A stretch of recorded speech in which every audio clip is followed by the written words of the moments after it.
Jack Wighton has stunned the Raiders after informing the club he'll be testing his value on the open market. Dave, you broke this story this afternoon. Yeah, look, it's a significant development. Every way, which way you cut it, it's come as a surprise, it will, to rugby league fans and certainly the Raiders management. I can tell you the background to this, guys, is that Jack had an option in his contract for this season, which he decided... for next season? Yeah, for next season. So all it was an option and a clause that he could trigger to go round again next year with the Raiders, or he can say, no, I don't want to trigger that option and I want to put myself to the open market. Now, we know that Jack has been a one-club man, obviously, throughout his entire career at the Raiders, which is why this comes as such a surprise that Jack has decided to go down this path. That's one point of view. Second point of view is that he is 30 years of age. I would argue that this is probably the most significant contract he will sign before he ultimately retires, and probably wants to see what he can get on the open market. And potentially, Kenny, I'll say the latest developments with Mitch Moses and what he was able to achieve may also be a factor in the way Jack's thinking about trying to get the most bang for buck. Well, you could argue that this contract is currently in the most significant because it's taken in what I would say is the prime of his career. And generally players, their last contract's not always their biggest. It's generally the one before that. I'm like everybody. I think it's staggering that it's happened. I understand that he's going to go to market and he has the right to do so, but I just see him as a Canberra guy, and I always have. I even, you know, he's just one of those guys, even after he retires, you just assumed he's going to stay in Canberra. Yeah. But what's behind it? So, does he want more money? Because it's got to be two things, right? Because he is a Canberra legend, and we all see him as Canberra Raider through and through. Yep. I don't think any of us would see him leaving the club. Does he want more money, or does he think he's a better chance of winning a premiership somewhere else? It has to be one of the two. Yeah, look, I think it would be the former, money. But I will say this: the option he had in his favour to roll around again next year, it's significant. Like it's close to $1 million. So. But that's why I asked the question. If he's going to get paid $1 million now. Yeah, I think he's the highest paid player at the club now. Yep. So it's going to take at least 1.2, 1.3 to pull him out, Brave, I believe. Crawls, what do you think? I mean, it is a bit strange that he's on big money at Canberra, a place that he loves, but he's putting himself on the open market. It's huge money. If it's $1 million plus for Jack Wighton, I would struggle to find another club that would go over that. Well, if you want to make the point that he wants to go... Just done it with Moses. Yeah, but they've spent their $1 million. And Moses has done less than Jack Wighton. Well, Jack Wighton, in my eyes, Canberra have done everything to keep that guy happy. And I'm going back to the stage where he was a kid that came through. Yeah. He had some nervous years when he was developing as a fullback, where the clubs stood by him and they helped him through it. They've made him into the man he is today. Yep. They've paid him well the whole way through. And yes, he's given them great service, but I'm shocked that it gets to this stage of his career and he even wants to test the waters. The thing about testing the waters, though, is if he wants to go to a team that's premiership capable right now, OK, Roosters have spent all their money, Melbourne spent all their money, South have spent all their money. Like, they've already got their... Parramatta, like Penrith, they've already, all those clubs have all got their $1 million players in the spine. Now, for him to go to those clubs, he'd have to take, I would assume, some kind of pay cut. Maybe with the salary cap growing as it's going to be now with the new CBA, that sort of eases that burden in that. But then you start to say, well, OK, of the other clubs, the Dolphins love the money for him. Well, we know that they've already been on the phone.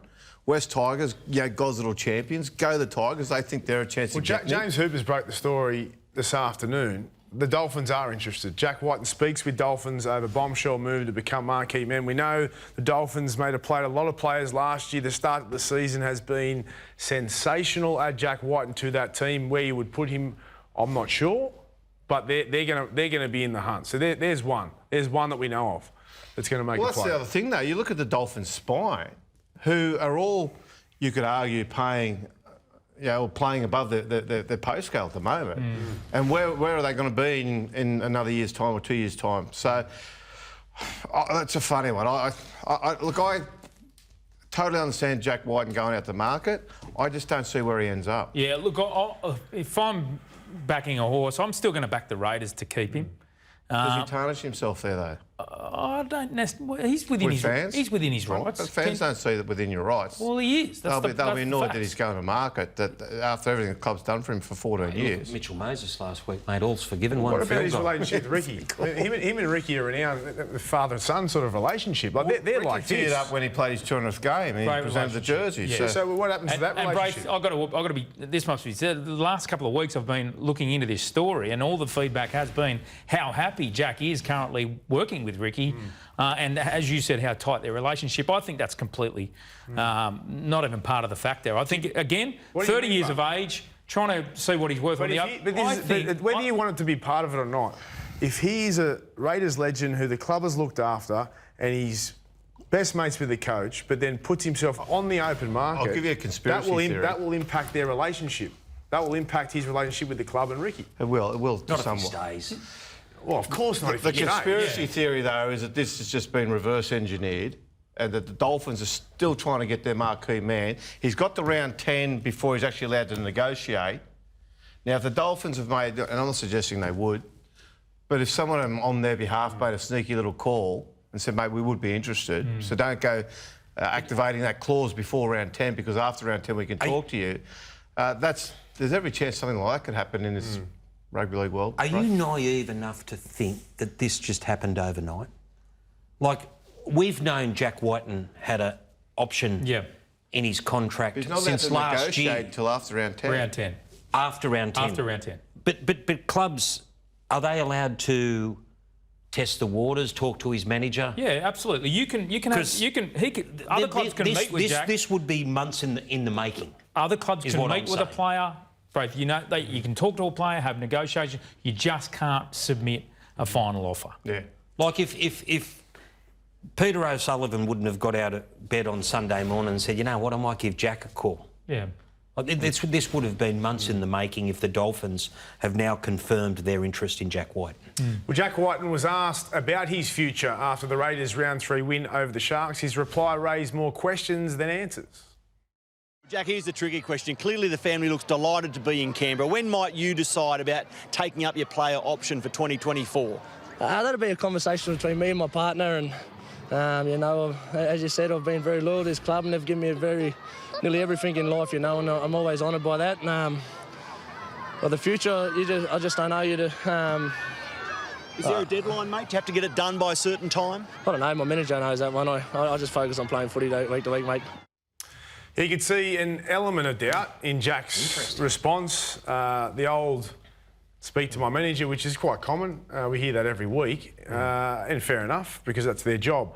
But there was a definite question mark over, for a guy who's been there forever and is a club legend, there was a big question mark over whether he would stay. Last time around, he would have said, I'm definitely staying. Yes. Yeah, that's right. And he wouldn't have even left any doubt.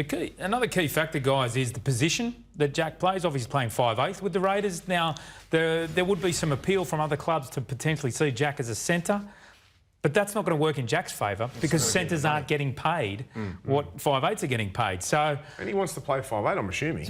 yeah. That may go back to your question, though, if he sees his opportunity of winning a premiership better at another club. What about the Raiders? What happens if Jack leaves?